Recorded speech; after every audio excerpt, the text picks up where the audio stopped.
Bonjour, je vous présente aujourd'hui le tirage hebdomadaire de la semaine du 22 octobre. Comme toujours, un tirage qui reste général, donc ne gardez que ce qui résonne en vous, que ce qui vous parle, selon les situations que vous vivez. Si vous souhaitez un tirage personnalisé, je vous invite à m'écrire sur mon adresse mail sme@mls.nc. Alors, une carte générale pour la semaine. Donc c'est l'énergie de la semaine. C'est une très belle carte. Elle s'appelle le plongeon. Donc elle est tirée du jeu Les portes de l'intuition. Elle nous annonce en dessous: courage et lancez-vous, une réalité pleine de promesses vous attend. Cette carte nous invite à lâcher prise sur nos peurs, sur nos inquiétudes, à sortir peut-être d'une éventuelle stagnation, de certains blocages, de certains freins que l'on se met soi-même. Et elle nous invite vraiment à plonger, à foncer, à aller de l'avant, à fermer peut-être certains livres qui font partie de notre passé, que nous n'avons plus à vivre à l'intérieur ou à rester sur certains chapitres. Elle nous invite vraiment à tourner une page, à foncer, à aller droit devant, à avancer. Elle nous parle aussi de peur. On se freine souvent de par nos peurs, de par nos inquiétudes, de par un ego qui est là et qui nous empêche un petit peu d'aller de l'avant. Donc ici, on fonce, on y va, on y croit et on avance surtout. On arrête la stagnation, on cesse de rester sur place par peur d'avancer et on y va, on fonce. Naturellement, en étudiant toujours les tenants et les aboutissants. C'est une très belle carte en tout cas qui définit toute la semaine du 22 octobre. Alors, pour le début de semaine. Le début de semaine, nous pouvons ressentir un petit peu comme ça peut être une période un peu mouvementée, un peu instinctive. On peut être épris de liberté, s'impliquer dans certaines actions, de la passion. On peut parler de passion dans ce cas-là. Alors s'il y a une passion, par exemple dans les relations affectives, il peut s'agir de signes de l'élément eau, donc à savoir Cancer, Scorpion et Poisson. En tout cas, on parle ces deux cartes nous parlent vraiment d'instinct, de passion, de tentation, de consommation, de dynamisme aussi. C'est de l'action qui est très dynamique, hein. On bouge, on fait plein de choses. Si c'est hors relation affective, on peut se décider à suivre notre passion, on peut se décider à suivre un peu nos instincts, à avancer, à foncer. Pour certains, il peut y avoir un lien avec tout ce qui touche la mer, donc la plage, les loisirs aussi, ça peut être des vacances, ça peut être un lieu qui se trouve près de l'eau, quelle qu'elle soit, que ce soit la mer, la rivière, qu'importe. On peut nous parler aussi de vacances avec cette carte, avec cette deuxième carte. En tout cas, on décide là en début de semaine vraiment de bouger, de sortir peut-être d'un cocon un peu bien douillet, mais finalement qui ne nous permet pas forcément d'avancer. On suit vraiment nos instincts là. On suit aussi nos intuitions, ce qui nous fait vibrer à l'intérieur de nous-mêmes, hein. Alors pour certains, ça peut être lié à des signes d'eau. Je dis bien pour certains. Voilà, ça peut être lié à des signes d'eau, pas forcément dans les relations affectives, mais en tout cas dans votre entourage. Il peut y avoir un élan passionné qui soit dans des signes d'eau, peuvent être à l'origine de cet élan justement. Milieu de semaine. Alors, milieu de semaine. Donc déjà, ce tirage peut nous parler, même s'il est pour la semaine, il peut nous parler quand même de certaines choses qui se passent, qui peuvent durer à peu près une période de 3 mois. Ensuite, peut-être qu'en milieu de semaine, on va un petit peu se reposer, c'est-à-dire qu'on va un petit peu, en début de semaine, nous étions un petit peu dans l'action, dans le mouvement. En milieu de semaine, on pourrait je vais pas dire se refermer, mais se recentrer sur soi. Voilà, on a besoin un petit peu de prendre de la distance peut-être par rapport à certaines situations, par rapport à certaines personnes, justement pour se retrouver et se permettre de grandir, pour se permettre de s'élever. Parce que la deuxième carte qui est très belle, qui est celle donc de l'élévation, elle nous dit qu'on a besoin de nous nourrir, mais de nourrir notre âme, de nourrir notre plan supérieur, éventuellement de nous intéresser à la spiritualité, à retrouver notre paix intérieure. On peut être aussi en milieu de semaine un petit peu plus sensible, peut-être plus altruiste envers autrui. On est vraiment dans la sensibilité de notre âme. On a besoin de se retrouver, on a besoin de se recentrer sur soi. Donc cela veut dire naturellement prendre un peu de distance par rapport aux autres, par rapport à l'extérieur. Mais c'est très très très bénéfique. Voilà, cette deuxième carte de l'élévation nous dit que quoi qu'il en soit, cette période de milieu de semaine qui peut être un petit peu distante, froide, un petit peu peut-être avec une impression de blocage, au contraire, c'est une période qui peut nous permettre de vraiment nous recentrer sur nous et de faire la paix à l'intérieur de nous, de retrouver notre âme, d'écouter ce qu'elle nous dit pour justement grandir, pour justement évoluer et s'élever.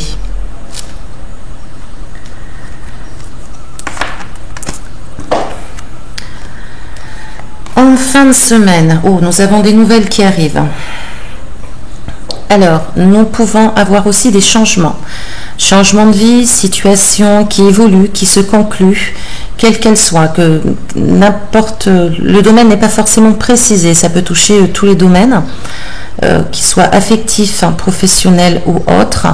Il peut en effet s'agir d'une situation qui se conclut, qui arrive peut-être à son terme, ou en tout cas qui trouve une issue, qui trouve une voie. On a quand même une notion avec ces deux cartes de récompense, de compréhension des choses, peut-être de situations justement qui étaient bloquées jusqu'à présent. On a une certaine compréhension de ces situations. Quoi qu'il en soit, cela avance avec la carte des nouvelles. On va sûrement on va être entretenu en fin de semaine de quelque chose qui nous importe, de quelque chose qui nous tient à cœur. Il s'agit quand même de grandes nouvelles, d'une bonne nouvelle, en tout cas au moins de compréhension ou de vérité. On peut comprendre certaines choses vraiment. Il peut s'agir aussi de changement, de mouvement, de déplacement, mais plus de changement peut-être plus en profondeur que de déplacement. Hein. C'est du changement, c'est des nouvelles en tout cas qui sont plutôt bonnes. Hein. Oui, qui sont plutôt bonnes. On peut comprendre des choses, on peut apprendre des choses, donc ce sont des nouvelles qui sont intéressantes dans notre avancée parce qu'elles vont nous permettre de comprendre certaines situations ou certaines personnes.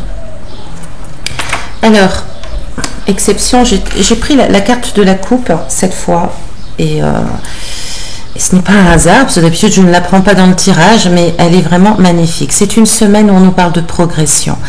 Quelles que soient les situations que vous traversez, vraiment, on progresse, on va vers le haut, on se dirige vers le haut, on avance. Il y a quelque chose qui se met en mouvement dans les énergies du moment et qui nous font avancer, qui nous permettent de progresser, qui nous permettent aussi d'atteindre un plan spirituel plus élevé. Donc ce qui est très bénéfique pour la Terre. Voilà, c'est une très belle carte. Hein, je ne la prends jamais d'habitude et là, voilà, il n'y a pas de hasard. Cette carte, elle est très très belle et elle nous encourage. Elle nous encourage à sortir de notre ego, à sortir de nos peurs, à sortir de certaines traditions qui nous immobilisent. Donc c'est vraiment quelque chose qui nous permet, une carte qui nous permet de comprendre que nous nous dirigeons vers la maturité. Alors, pour changer un petit peu, j'ai décidé cette fois-ci de tirer une carte par élément toujours, mais dans le domaine de l'amour, parce que l'amour est important. Sans amour, nous sommes bien vides, nous sommes bien creux, nous sommes tristes. On a besoin de toute manière de partager, d'échanger, de donner, de recevoir. Alors quand je parle de l'amour, naturellement, ça peut parler aussi des relations affectives dans leur globalité, à savoir peut-être, pourquoi pas, de l'amitié ou par rapport à la famille. Alors pour l'élément feu, comme toujours, nous commençons par le feu, donc les béliers, les lions et les sagittaires. Cette carte vous dit « Aimez-vous d'abord ». Le respect de vous-même vous rend plus attirant. Si vous êtes en couple, faites attention simplement cette semaine à ne pas vous oublier. Apprenez à vous écouter et à respecter votre personne, à respecter votre estime de vous-même. C'est simplement l'estime de soi, il ne faut pas s'oublier, on peut faire plaisir à l'autre naturellement sans s'oublier pour autant. Si vous êtes célibataire, cette carte vous dit que si vous apprenez à vous aimer vraiment en globalité, vous ne serez plus dans le manque, vous ne serez plus dans l'attente d'une autre personne, d'une tierce personne qui pourrait combler ces manques. Apprenez à vous aimer, vous d'abord, tel que vous êtes, à l'intérieur de vous-même, extérieurement aussi, pour vous permettre vraiment d'être en pleine potentialité, en plein potentiel de votre amour, de l'amour que vous avez à donner. Cet amour que vous allez vous apporter à vous-même vous permettra de mieux le partager ensuite à autrui et de le recevoir dignement, sur un pied d'égalité et... Le mot m'a échappé, pourtant il était important, d'une façon équilibrée, voilà. Tout à fait dans l'équilibre. Si vous vous aimez avec équilibre, sérénité, confiance en vous, vous allez attirer exactement ce dont vous avez besoin, donc c'est-à-dire une personne qui pourra vous apporter la même chose. Mais si vous aimez, en fait vous ne vous aimez pas et que vous attendez de l'autre qu'il vous aime à votre place, il ne pourra pas vous donner l'amour équilibré auquel tout le monde aspire. Donc voilà, cette carte pour cette semaine du 22 octobre, pour les signes de l'élément feu, aimez-vous d'abord, à savoir, ayez de l'estime pour vous-même. Ne vous oubliez pas. Pour l'élément terre, nous avons une très jolie carte qui est celle de la lune de miel. Appréciez l'enchantement de vos vacances ensemble. Alors, l'élémentaire, donc nous avons les signes de terre qui sont le taureau, la vierge et le capricorne. Si vous êtes en vacances, ma foi, cette carte tombe bien. Profitez, voilà, profitez et appréciez chaque moment enchanteur que vous traversez durant ces vacances. Si vous n'êtes pas en vacances, alors que vous soyez célibataire ou en couple, cette carte vous rappelle de savoir bien retenir, de bien garder en mémoire les bons moments, les moments positifs. Il ne s'agit pas que de mettre l'accent sur les moments négatifs, sur les moments difficiles, douloureux, ou sur les moments de dispute, sur les défauts de l'autre. Cette carte nous invite vraiment à apprécier aussi les bons moments, se rappeler pourquoi on est tombé amoureux de l'autre. Quelles sont les raisons qui ont fait que nous sommes tombés amoureux de telle personne? Et il y a toujours des raisons pour tomber amoureux, de bonnes raisons en règle générale.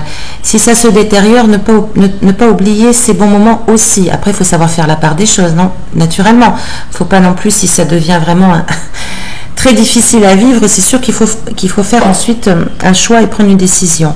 Mais cette carte vous rappelle donc de profiter aussi des bons moments et vraiment de profiter du moment présent, profiter de tout ce que votre couple, votre relation vous apporte, et même en tant que célibataire, de tous les bons moments que vous traversez dans votre vie, qu'ils soient amicaux, festifs, familiaux. Voilà, ne pas rester centré que sur la négativité de certaines situations. Appréciez l'enchantement de votre vie. Sachez reconnaître les bons moments, les bons côtés, les côtés positifs de votre vie, pour profiter justement. Pour l'élément air, nous avons donc les Gémeaux, les Balances et les Verseaux. Qu'est-ce que nous avons? Alors, nous avons la carte de l'amour véritable. Si vous venez de rencontrer quelqu'un, cette carte vous invite à donner une chance véritable à cette nouvelle relation qui s'installe. N'ayez pas peur, essayez de vous faire confiance. En vous faisant confiance à vous-même, vous allez pouvoir savoir si vous pouvez faire confiance en l'autre. Si vous êtes en couple, écoutez, franchement, voilà, je n'ai pas grand-chose à vous dire à part que cela peut vous conforter dans votre relation, que vraiment c'est une relation qui est sincère, qui est authentique, qui est honnête. Et enfin, si vous êtes complètement célibataire, peut-être qu'il serait bon que vous ouvriez l'œil. Peut-être qu'en effet, vous pourriez rencontrer quelqu'un prochainement, dans les semaines à venir, peut-être cette semaine. Vraiment, pouvoir avoir la chance donc d'avoir une relation, une nouvelle relation amoureuse qui soit vraiment sincère et authentique. À condition de vous faire confiance toujours, de vous faire confiance à l'autre, faire confiance en votre relation, si vous le ressentez ainsi. Et enfin, pour les signes d'eau, pour les signes d'eau, donc ce sont les cancers, les scorpions et les poissons. Nous avons une très jolie carte aussi qui mène un peu à la patience. Alors, cela vaut la peine d'attendre. La synchronisation divine est à l'œuvre dans votre vie amoureuse. Alors, pour certains, je vais commencer par les couples. Par exemple, si vous avez quelques difficultés dans votre couple, si vous avez peut-être un peu de distance ou quelque chose comme ça, cette carte vous invite à patienter, à faire preuve de patience à partir du moment où vous êtes sûr de vous, naturellement, parce que les cartes sont des potentialités, c'est vous qui faites votre vie comme toujours. Elle vous invite à patienter, à prendre en compte que l'univers est à l'œuvre actuellement et travaille dans votre sens pour que vous ayez une vie amoureuse épanouie. Pour les célibataires, si la solitude vous pèse, sachez que c'est pareil, l'univers travaille actuellement, il travaille tout le temps de toute manière, mais il travaille actuellement pour vous apporter justement la relation qui vous conviendra vraiment. Donc cela vaut la peine d'attendre, de patienter, d'essayer de patienter de votre mieux, à savoir justement pourquoi pas profiter de vous, prendre soin de vous, apprenez à encore plus vous aimer afin de mieux aimer l'autre quand justement il arrivera, l'autre personne quand justement elle arrivera dans votre vie. Donc c'est vraiment de prendre le temps de s'écouter, prendre le temps de bien définir ce que vous attendez chez l'autre, afin justement que l'univers travaille bien en ce sens, c'est-à-dire qu'il œuvre justement pour vous compléter, vous épanouir dans vos relations amoureuses. Voilà, chers abonnés, comme toujours, je vous remercie de votre écoute. Je vous remercie de vos likes, de vos commentaires. Je n'ai pas toujours le temps d'y répondre, mais je fais de mon mieux en tout cas pour le faire parce que tous vos commentaires me touchent énormément. Je vous souhaite une très belle semaine. Je vous dis à très bientôt pour les signes du mois pour les tirages du mois de novembre. Je pense que je vais y travailler donc le week-end prochain. Je vous dis à très bientôt et comme toujours, prenez soin de vous.